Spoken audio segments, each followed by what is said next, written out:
Hey galera, Jason aqui, e eu havia prometido para vocês em um dos vídeos de sinopses que eu iria falar sobre Deus Ex Machina, e vamos cumprir isso porque é um tema muito interessante e é algo que é muito importante. Qualquer pessoa que vai criar uma história, seja no mangá ou seja em outro tipo de mídia, um livro, etc., entendeu que é Deus Ex Machina principalmente para evitar esse tipo de coisa na sua história.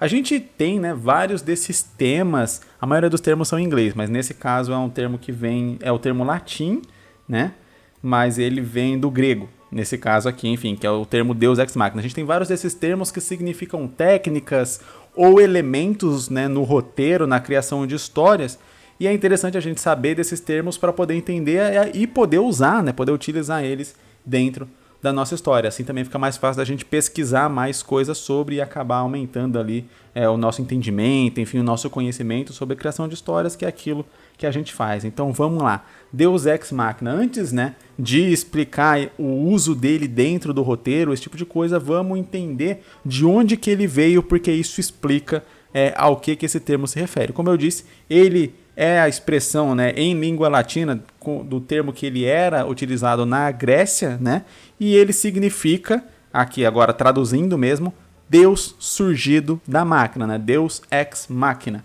Eu acho que é ex que fala, não é Deus Ex Machina, eu não sei, enfim. De qualquer modo, é o Deus surgido da máquina. O que acontece?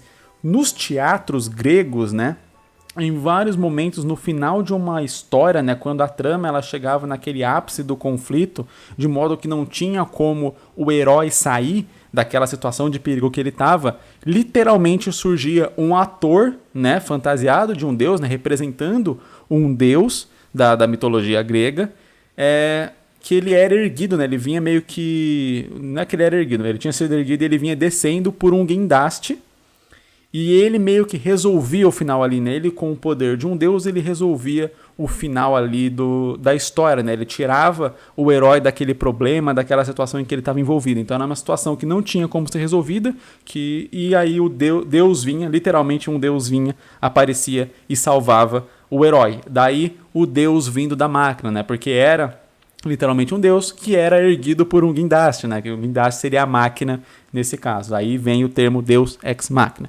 Então, traduzindo ele aqui, novamente, o Deus Ex Machina era um elemento que vinha de fora da história para resolver o problema que a história estava. E, trazendo isso para o roteiro, é exatamente quando uma coisa acontece e resolve um problema na sua história e essa coisa ela não havia sido previamente apresentada, ela não fazia parte da história previamente. Isso acontece com muita recorrência, mesmo em obras famosas, Mas vamos tentar destrinchar aqui um pouco para entender melhor o que é isso. O Deus Ex Machina ele é muito comum de acontecer no final de uma história, E ele geralmente ele demonstra que o autor, quem escreveu aquela história, não tinha criatividade suficiente para resolver os problemas ali que ele mesmo criou, que ele mesmo colocou na história, a ponto de que ele precisa que alguma coisa surja do nada, e é exatamente esse o grande problema, que torna o Deus Ex Machina como algo que você deve fugir, que você deve evitar na sua história, é o fato de vir do nada alguma solução para aquele problema.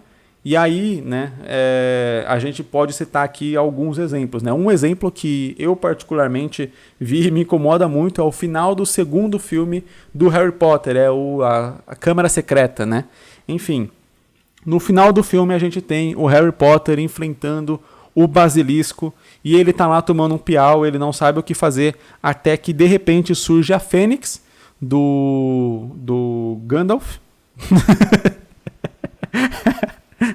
Eu fiz de propósito. Enfim, surge a Fênix do Dumbledore e joga lá eu acho que era o chapéu. Eu acho que era um chapéu que tem a espada de Grifinória, do cara lá que se chamava Grifinória, eu não lembro qual é o primeiro nome dele. Enfim, do Pedrinho Grifinória. E aí, com essa espada, o Harry Potter consegue, tanto que ele tá na capa do filme com essa espada, ele consegue, o que pode se considerar um mega de um spoiler, a capa, o pôster do filme ser ele com a arma que vai derrotar o bicho no final. Ele consegue derrotar o bicho.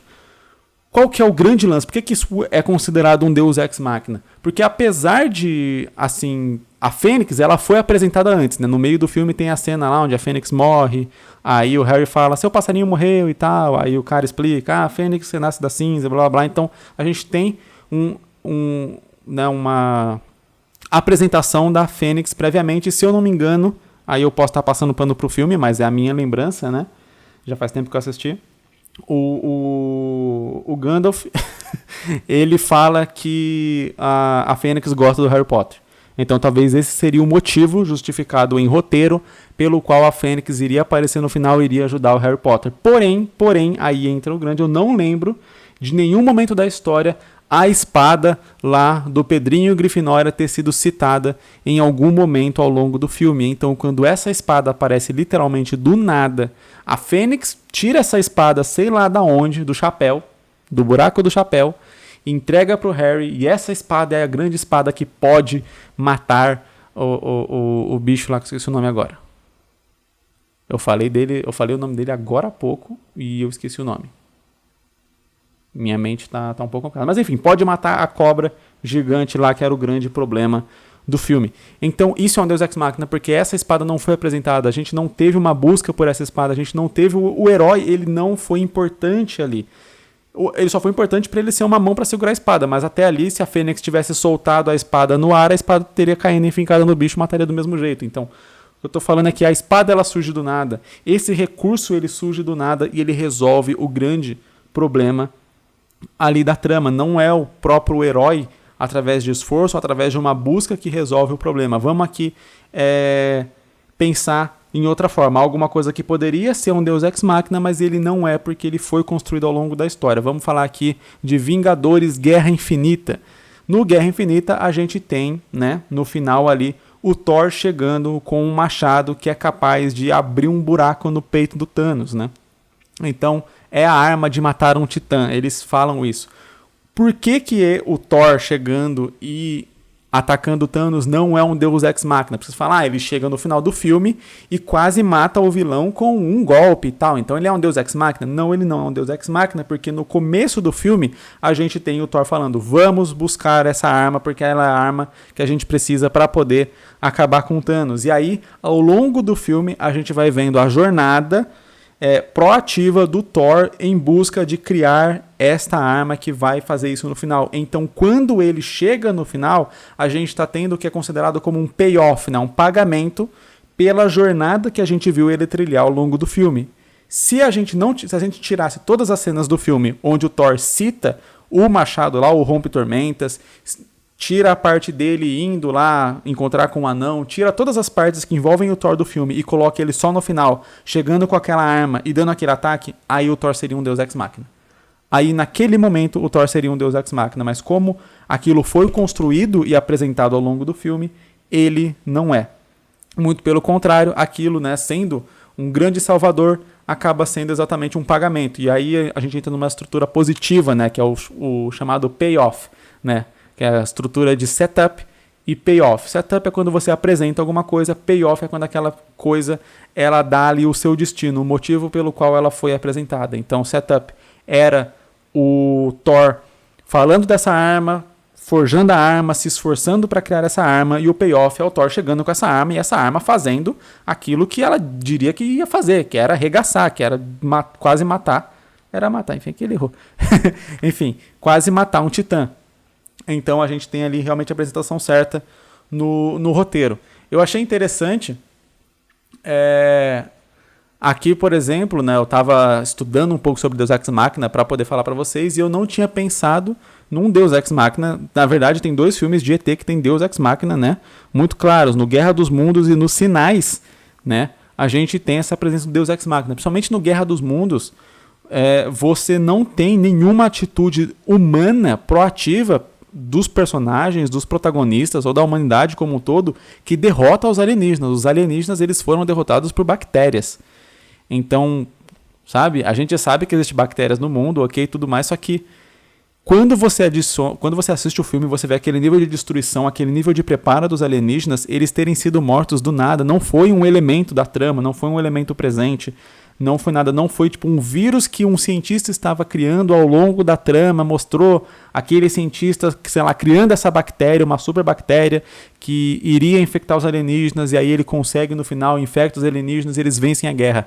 Aí não seria um Deus Ex Machina. Mas quando você não fala sobre isso ao longo do negócio inteiro e é simplesmente por uma cagada, a humanidade sobreviveu por uma cagada de que as bactérias elas infectaram os alienígenas e eles morreram.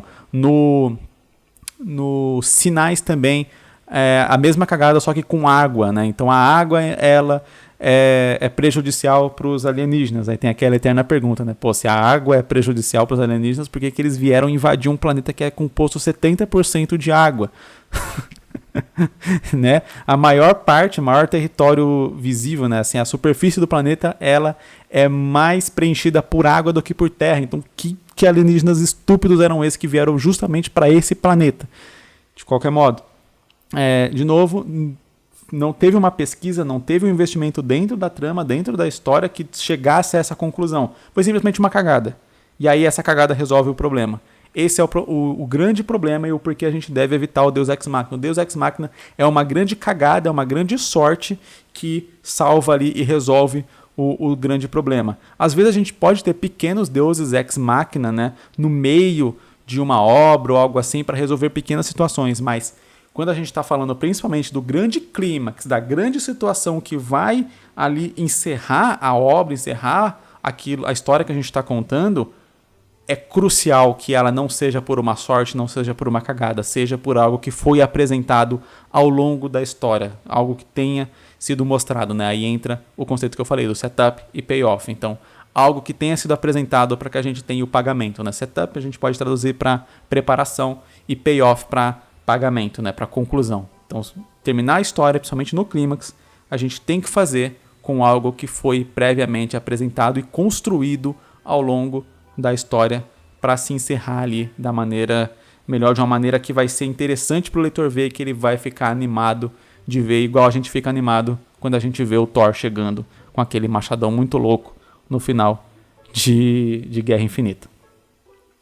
E eu espero que com esse vídeo aqui você tenha entendido melhor o que é Deus Ex Machina e principalmente como evitar que isso aconteça na sua história e como evitar que isso, né, estrague também a história que você está criando. Então analisa a história e tal e vê se tem alguma presença de Deus Ex Machina ou se tem a chance de ter e dá uma corrigida antes de você publicar, antes de você finalizar. Tenho certeza que vai melhorar muito a impressão dos leitores sobre o seu mangá, sobre a história que você está construindo. Muito obrigado por ter assistido esse vídeo até aqui. Se ele te ajudou, se ele engrandeceu um pouco aí o seu conhecimento sobre narrativa, sobre criação de histórias, deixa seu like aqui embaixo e seu comentário que me dá uma força de volta. E até o próximo vídeo. É nóis!